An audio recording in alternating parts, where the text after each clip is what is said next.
سلام نيماكي ميديا تخطاتلتي كامل لكم أنا دحاني እግዚአብሔር ይመስገን ንስኻትኩም ግን ኣብዘዝ ዘለኹም ሰላም ክትኾኑ ትምኒተይ እሞ ነይማኪ ሚድያ ተኸታተልቲ ንሎሚ ሕፅር ዝበለትን ኣዝያ መሳጢትን ኣመና መምሐሪትን ዝበልኩ ዛንታ ናባኹም ሒዝያ ቀሪበ ኣለኹ ቅድሚ ናብቲ ዛንታ ምባለይ ግን ኣብዚ ቻናል ሒዝናልኩም ነቐርብ ዘለና ዛንታታት ናብ ኩሉ ሰብ ይበፅሕ ስለዘይለ ነዛንታ ላይክ ሼር በምግባር ጀምርዎ ክብለኩም ይፈቱ ናፍትዛን ተቀብለኩም ሰናይ ምክተታል ሰብ ኮይንካ ምውላድ ክብሪ እንዳሃለወ ድኻ ኮይንካ ምንባር ኑር ኮይኑ ኣብ ድኽነት ዝነብር ሰብ ከም ፀያፍ እንዳተፈንፈነ ኣብ ዝነብረሉ ግዜ ካፒታል ካብ እንዳድኻ ቤተሰብ ድኻ ኮይኑ ተወለደ ካፒታል ድኻ ኮይኑ ንኽወለድ ንሱ ምንም ዝሰርሖ ነገር ኣይነበረን ድኻ ኮይንካ ምፍጣር ናቱ ግደ ይኮነን ነይሩ ገና ወዲ ድኻ ብምዃኑ ካብ ብዙሕ ነገር ይግለል ከም ህዝቡ ሰሪሑ ክበልዕ ኣይከኣለን ዝኾነ ስራሕ ክሰርሕ እንትደሊ ብዙሓት ሰባት በከዳድንኡ ሪኦም ይፈርድዎ ሞ ስራሕ ይኸልእዎ ካብ ንሰባት ምልማን ገዲፉ ናይ ባዕሉ ስራሕ ከይሰርሕ እውን ምንም ዓይነት ገንዘብ ስለዘይነበሩ ስቂሉ ካብ ሰቡ ትሕት ኢሉ ይነብር ክመሃር እንከሎ ብጣዕሚ ተፀጊሙ እዩ ተማሂሩ ግና ኸኣ ውፅኢቱ ሪኢኻ ተፀጊሙ ዝዓብየ ዘይኮነስ መችዎ ግዜ ረኺቡ እናፅንዐ ዝተማሃረ ዝመስል ብትምህርቱ ብጣዕሚ ንፉዕን ንቑሕን ነይሩ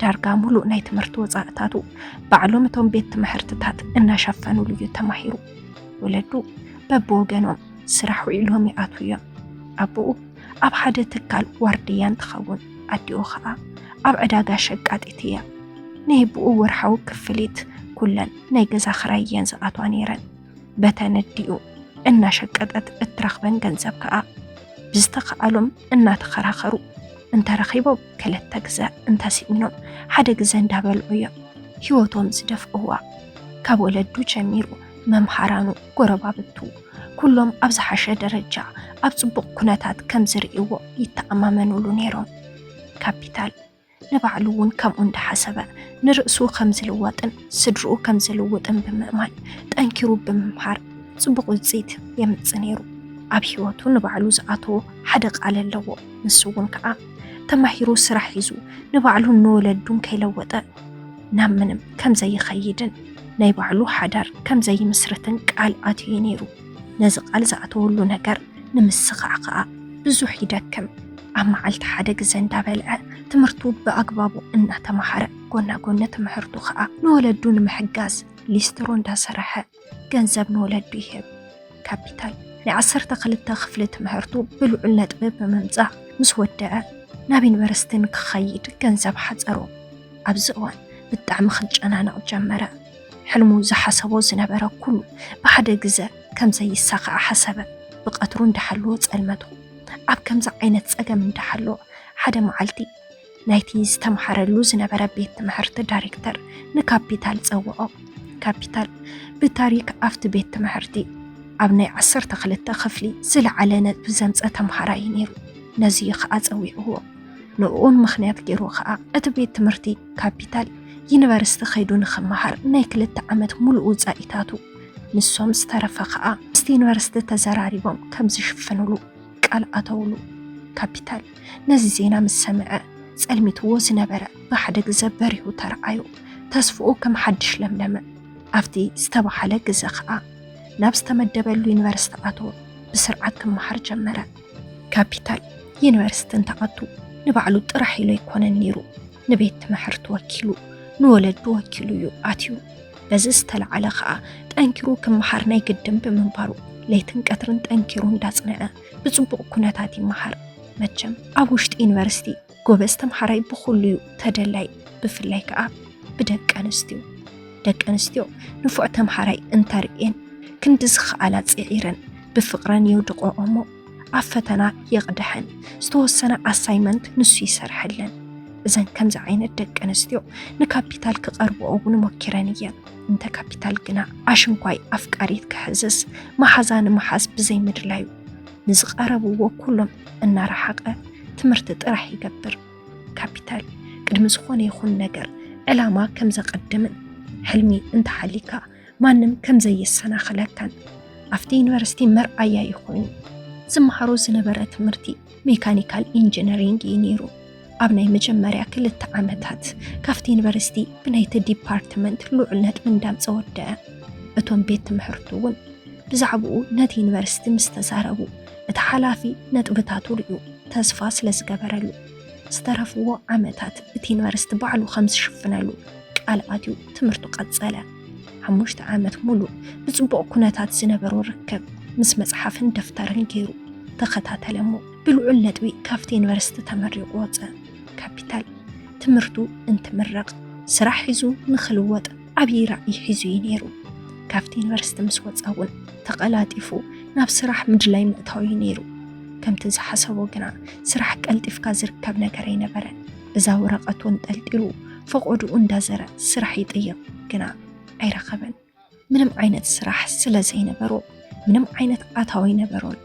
ካብ ላዕለዎት ክሳብ ታሕተዎት ጋራጃት ዘይሩ ክደሊ ጀመረ። ግና ከዓ ስራሕ ከም ጭሕሚ ሰበይቲ ርሒቑ ተረኣዩ። ንሱ ብዝደልዮ ሞያ ስራሕ ክረክብ ከም ዘይኽእል ምስ ተዓዘበ ድማ ዝኾነ ይኹን ስራሕ ንምስራሕ ብምሕሳብ ናብ ደለልቲ ኸደ። ንሶም እውን እንተረኺብና ክንድውለልካ ኢሎም ስልኪ ተቐበልዎ። ብኩሉ ነገር ተስፋ ቆሪፁ እንዳሃለወ ሓደ መዓልቲ በይኑ ዳርጋ እንዳተዛረበ እንዳኸደ እንዳሃለወ ኣብ ሓደ ዓብይ ናይ መኪና መቀያየሪ ፋብሪካ ዝተለጠፈ ወረቐት ረአየ። ቅሪብ ኢሉ እንተረአዮ ናይ ስራሕ ምልክታ እዩ ነይሩ። እቲ ስራሕ ብረዳት ወይ ከዓ ተለኣኣኺ ኮይንካ ምስራሕ እዩ ነይሩ። ካፒታል እውን ካብ ብዘይ ስራሕ ምንባር ዝተረኸበ ምስራሕ ይሓይሽ ኢሉ ኣብቲ ፋብሪካ ከም ረዳት ተለኣኣኺ ኮይኑ ምስራሕ ጀመረ። ኣብ ስራሕ ውዒሉ ብምእታው ብዝተወሰነ መልክዑ ዕረፍቲ ፈጠረሉ። ብርግፅ በቲ ዝተመረቐሉ ሞያ ዋላ እኳ እንተዘይኮነ ግና ዝድለ ሰሪሕካ ምእታው ኢሉ ንፈጣሪ ይምስግን። ሓደ መዓልቲ ግና ተስፋ ምቁራፅ ናይ ካፒታል ዘለምልም ነገር ተፈጠረ። ህይወቱ ተቐይሩ ሕልሙ ዘሳኸ ኣጋጣሚ ሓንደበት ተፈጠረ።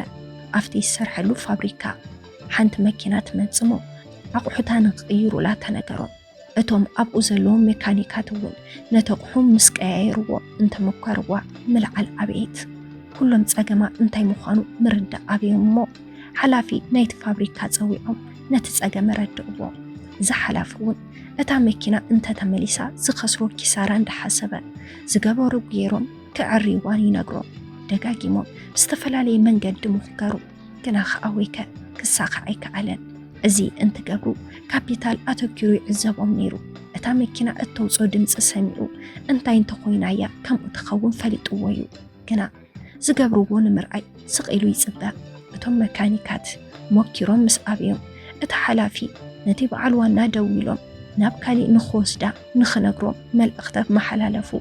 ኣብዚ ግዜ ካፒታል ሓዘን ናይቲ ሓላፊ ምስ ረአየ ገና ከይደወለን ከሎ ናይቲ ሓላፊ ስም ፀዊዑ ንኽሙክራ ዕድል ንክህቦ ሓተቶ።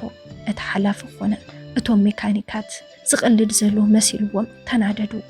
ካፒታል ግና ንመልሶም ከይተፀበየ ናፍታ መኪና ኸይዱ እናነኻኽአ ነቲ ሓደ ገመድ ነቒሉ ናፍቲ ሓደ እናኣሰረ ድሕሪ ምጽናሕ ነቲ ሓደ ሜካኒክ ነቲ ሞተር ንኸልዕሎ ነገሮ።